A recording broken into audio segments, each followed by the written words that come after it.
So, what happens when a political fight in Washington, D.C. suddenly grinds the entire country to a halt? In this explainer, we're going to break down a pretty wild story of how a standoff over airport security led to a totally unexpected, and some would say, brilliant strategic move. It's a real case study in turning a crisis into a major opportunity. And that really gets to the heart of it, right? It raises this huge question.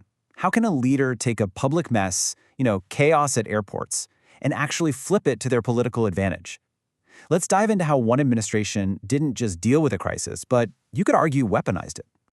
All right, so let's set the scene. It all starts with a classic political stalemate. The fight was about funding for Homeland Security, but the consequences were being felt way beyond the Beltway, hitting thousands of regular travelers right where it hurts.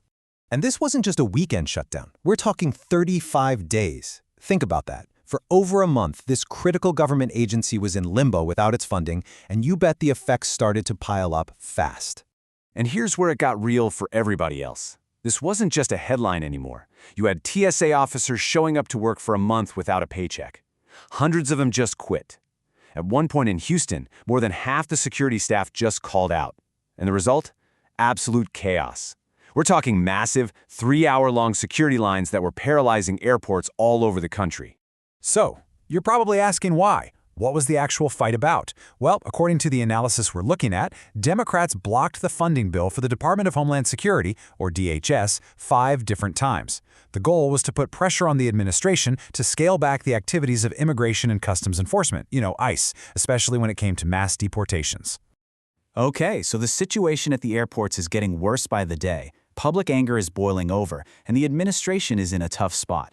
But instead of more back-and-forth negotiations, they chose a completely different route, a strategic pivot that was designed to change the entire conversation. So what's the move here? What do you do in that situation? Do you give in? Do you just hold your ground and hope the other side blinks? Or do you do something that nobody could have possibly seen coming? Well, the administration's response to the demands to restrict ICE was definitely option number 3. And here it is. This was the bombshell announcement. President Trump declared that if an agreement wasn't reached, he'd just send ICE agents to the airports to run security themselves. Think about that for a second. The whole point of the funding block was to rein in ICE, and the response was to threaten to make ICE even more visible, putting them front and center in a huge public service.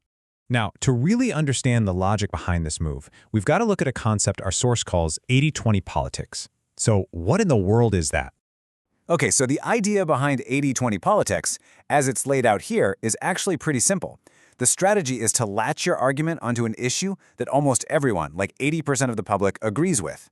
By doing that, you force your opponent into a corner where they have to argue against this super popular idea, which makes them look unreasonable. And here's how that played out in practice. The administration basically fused 2 completely separate issues into one.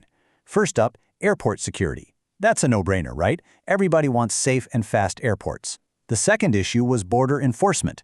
This analysis points to polls from the time that suggested a solid majority of the public was on board with the administration's deportation policies. The strategy was to twist these 2 things together into one big issue. And by mashing those 2 issues together, according to this analysis, the administration created what's being called a no-win scenario for the opposition. Let's break down exactly why it's described as a perfect political trap. It basically created a dilemma with 2 terrible options. Check this out. Option 1. The Democrats finally give in and approve the funding. If they do that, they lose. Their entire 35-day fight now looks like pointless political theater. Okay, so what about option 2? They don't give in. Well, in that case, ICE agents get sent to the airports and potentially become the heroes who solve the long security lines, lifting up the very agency the opposition was trying to take down. It was a classic catch-22. So, let's zoom out for a minute. If we take the specific players and the politics out of it, what does this whole maneuver really show us about political strategy itself? Let's get to the main takeaway. At the end of the day, the core lesson here, based on this analysis, is all about the power of reframing the debate.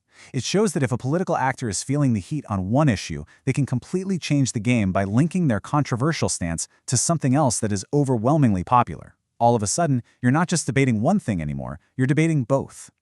And that really leaves us with a final, pretty big question to think about. Is this kind of strategy, backing your opponent into a corner where there's just no good way out, an effective way to lead and get things done? Or is it a dangerous political gamble that puts winning above all else? It's definitely something worth chewing on.